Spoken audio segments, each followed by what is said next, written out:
Hello friends, तो कैसे हैं आप। यूट्यूब चैनल साहित्य अध्ययन पर आपका स्वागत है। उम्मीद करता हूं आप सब अच्छे होंगे। आप सबकी बोर्ड की परीक्षाएं भी चल रही हैं, तो संस्कृत की परीक्षा भी कुछ ही दिनों में आने वाली है। संस्कृत की तैयारी आप सभी ने कर ली होगी। उम्मीद करता हूं आप सब लोग अच्छे परिणाम लाएंगे। लेकिन मैं एक बात आप लोगों को बता देना चाहता हूं कि आप लोगों के लिए मध्य प्रदेश बोर्ड की तरफ से कम समय को देखते हुए प्रश्न बैंक जारी किया गया है। चूँकि MP बोर्ड ने इसको जारी किया है, इसीलिए बाहर से आने का तो कोई चांस ही नहीं उठता, सवाल ही नहीं उठता।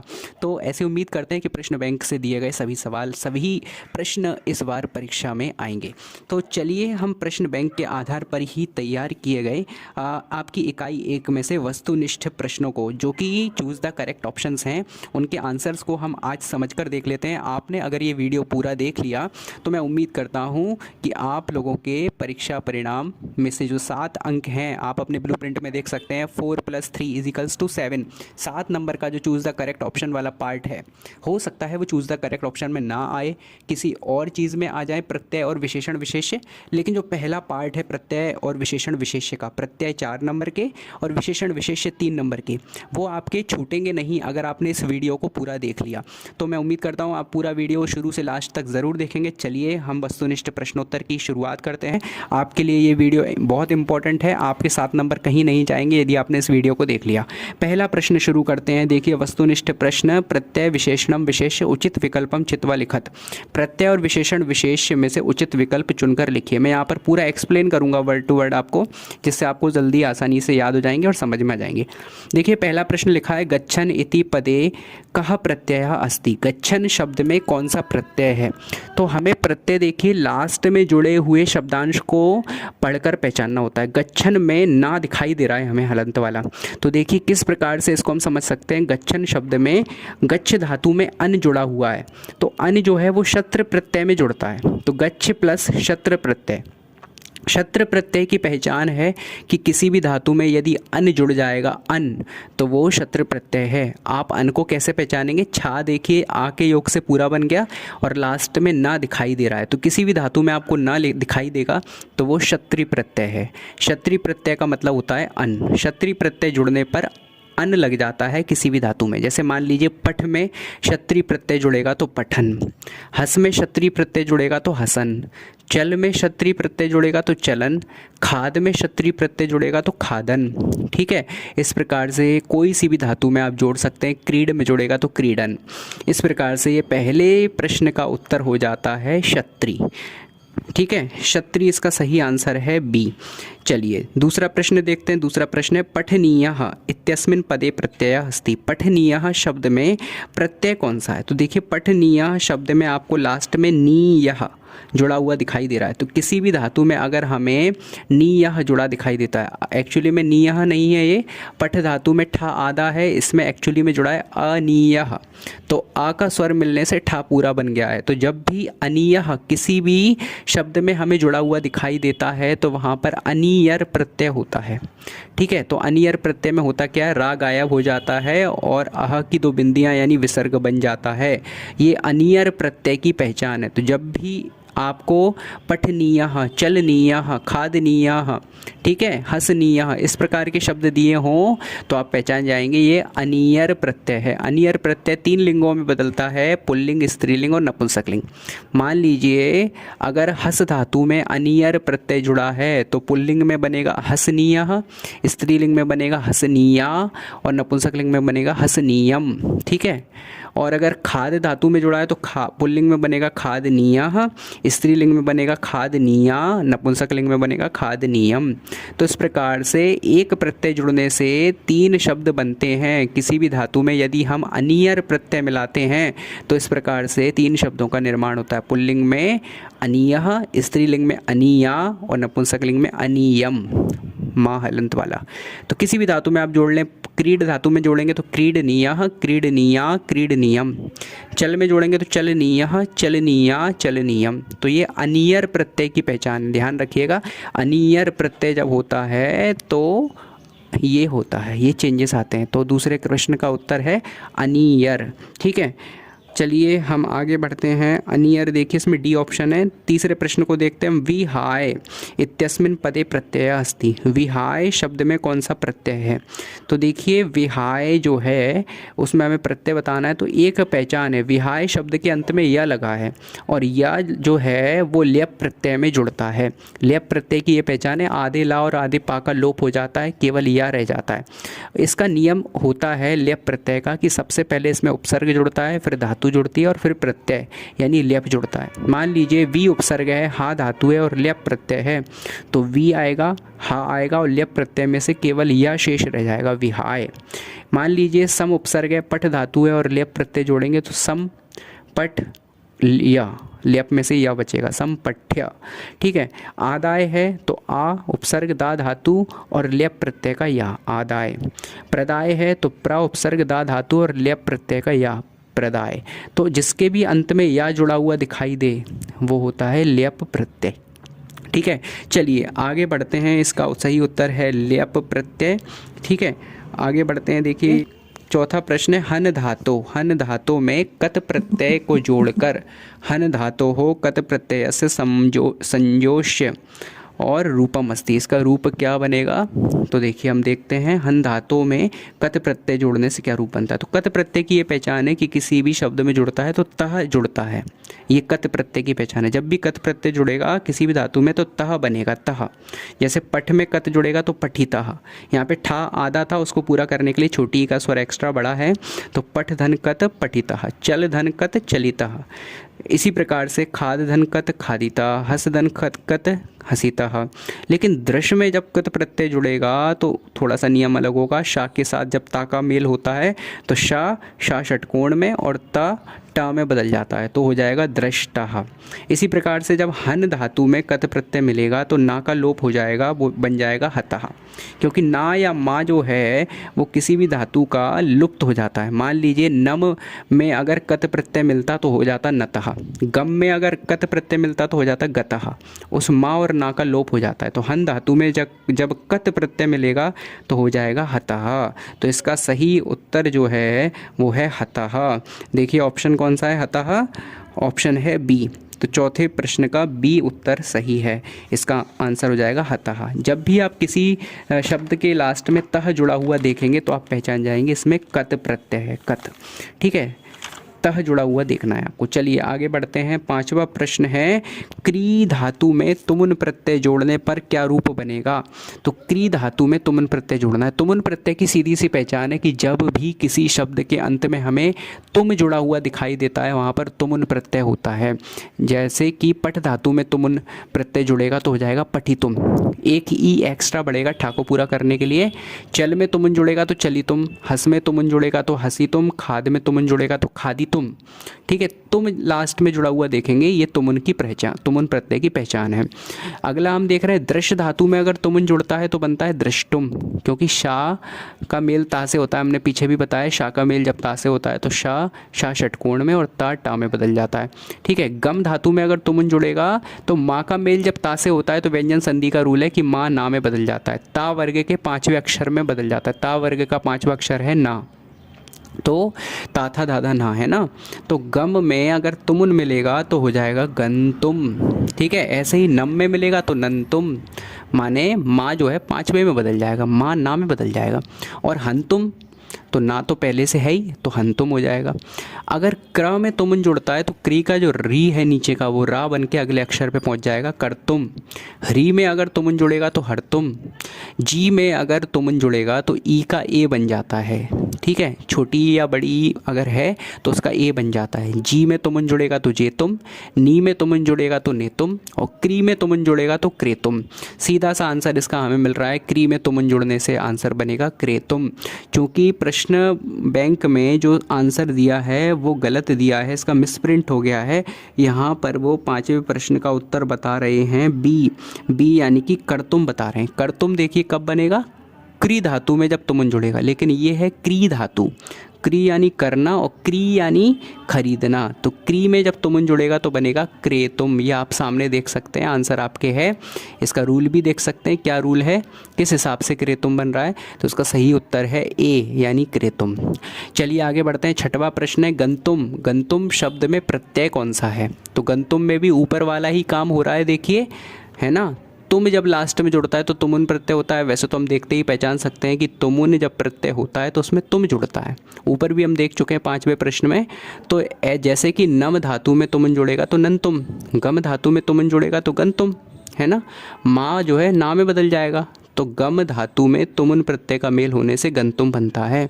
ऐसे ही हन धातु में तुमुन जुड़ेगा तो हंतुम, इस प्रकार से बनेगा। तो सही उत्तर इसका है डी यानी तुमुन। तुमुन प्रत्यय है। तुमुन प्रत्यय की सीधी सी पहचान है कि जब भी आपको किसी शब्द के लास्ट में तुम लगा हुआ दिखाई दे, तुम माँ हलंत वाला, तो वहाँ पर होता है तुमुन प्रत्यय।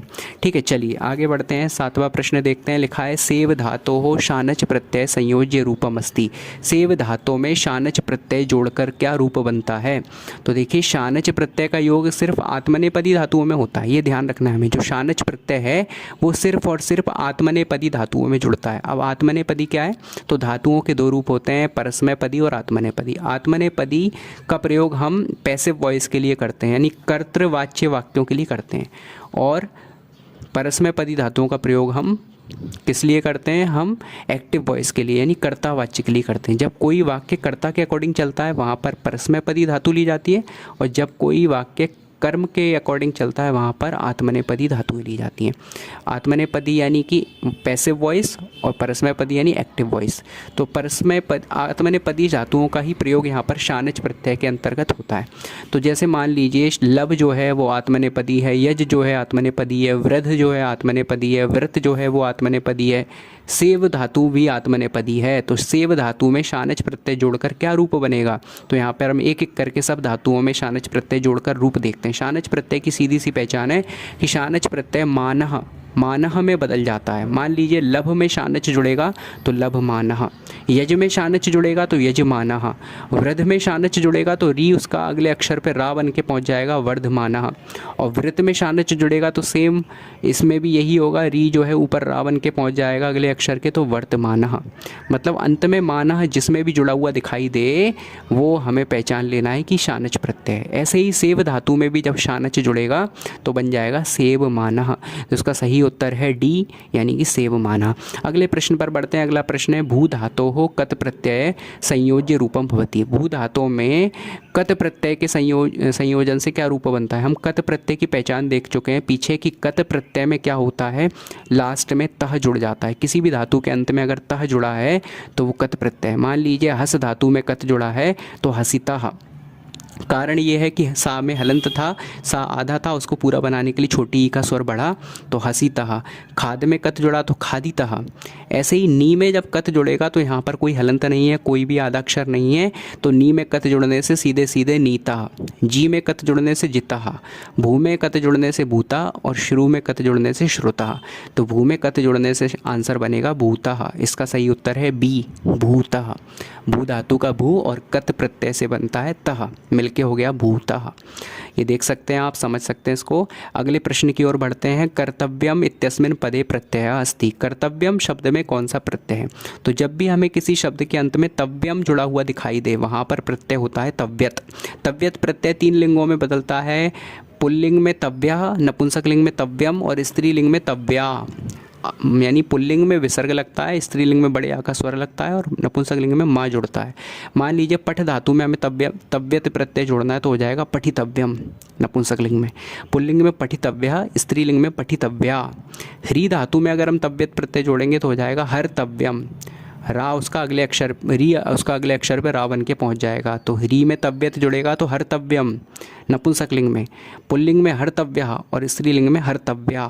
ऐसे ही क्री धातु में जब तव्यत जोड़ेंगे तो इसका भी री अगले अक्षर पे रा बन के पहुँचेगा, एक ता एक्स्ट्रा बढ़ जाएगा। कर्तव्यम नपुंसकलिंग में, पुल्लिंग में कर्तव्यः और स्त्रीलिंग में कर्तव्या। तो कर्तव्यम शब्द हमें दिया गया था और प्रत्यय पूछा गया था, तो कर्तव्यम शब्द में तव्यम जुड़ा है, तो इसका सही उत्तर है सी यानी तव्यत। तव्यत प्रत्यय है इसमें। अगले प्रश्न की ओर बढ़ते हैं। जेयः, जेयः इस पद में प्रत्यय बताइए। तो जब भी हमें किसी धातु में ए लगा और यह लगा दिखाई दे तो उसका मतलब होता है योग्य। जी धातु है, जी धातु का मतलब है जीतना, और यत प्रत्यय है, यत प्रत्यय में यह बचता है। पुल्लिंग में यह, स्त्रीलिंग में या और नपुंसक लिंग में यम।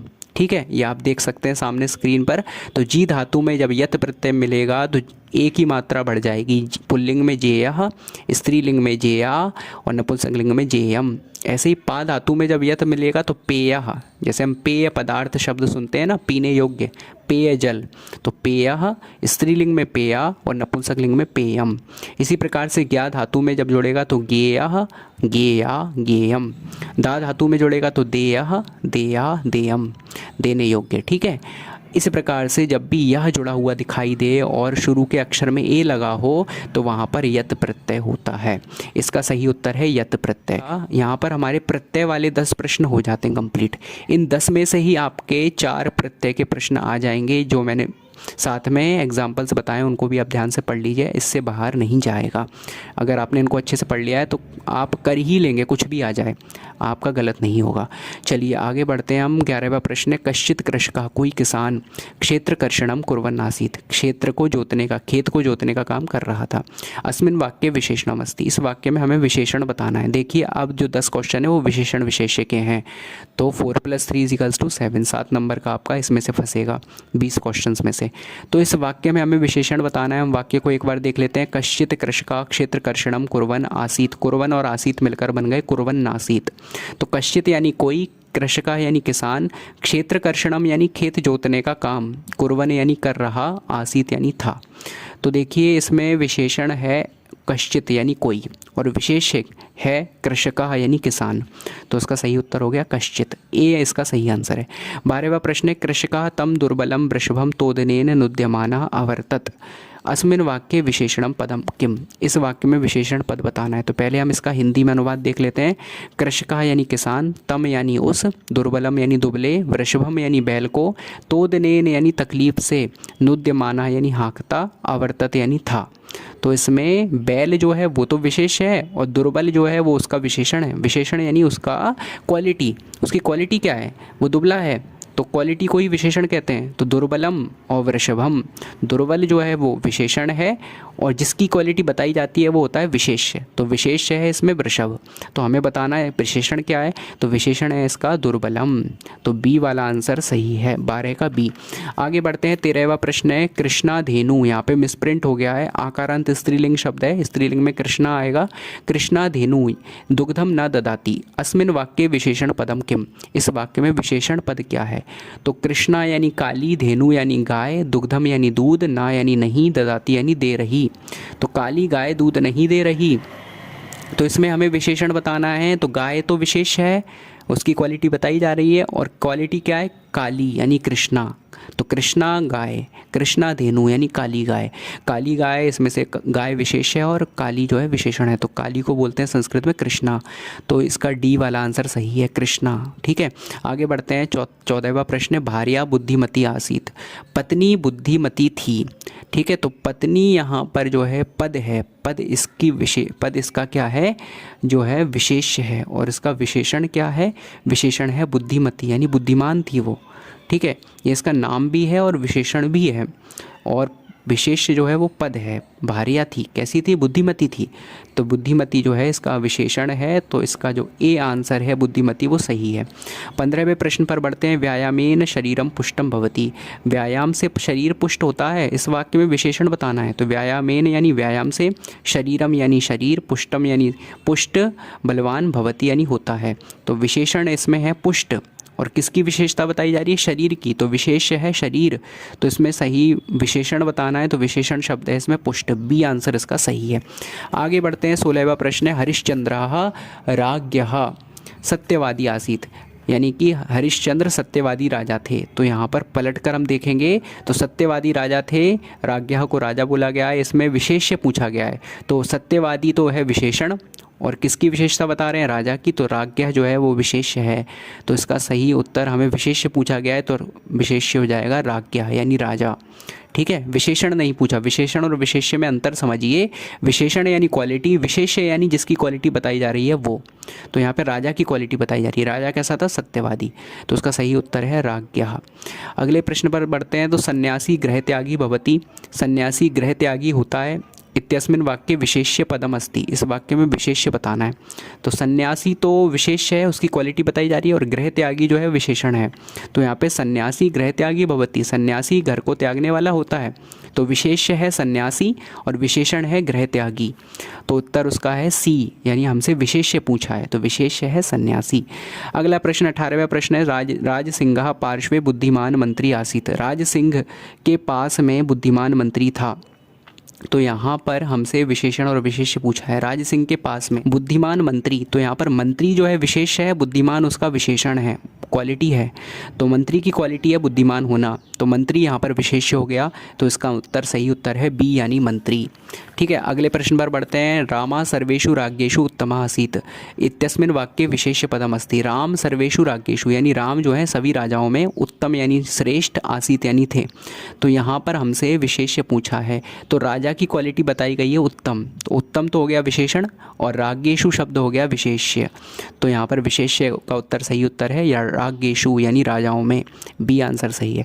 20वां प्रश्न है। पलायमानम श्वानम, भागता हुआ कुत्ता, इस शब्द में विशेष्य बताना है। तो विशेषण तो हो गया पलायमानम यानी भागता हुआ, द्विवचन लगाएं यहाँ पर, पलायमानम श्वानम यानी भागते हुए कुत्ते को। तो पलायमानम यानी भागता हुआ और विशेष्य है श्वानम यानी कुत्ता। तो इसमें हमें विशेष्य बताना है, किसकी क्वालिटी बताई जा रही है, कुत्ते की। तो विशेष्य हुआ श्वानम, कुत्ता। तो इसका सही उत्तर हो गया ए यानी श्वानम।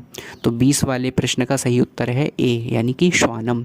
इस प्रकार से आपके 20 प्रश्न कंप्लीट हो जाते हैं, 10 प्रत्यय के और 10 विशेषण विशेष्य के।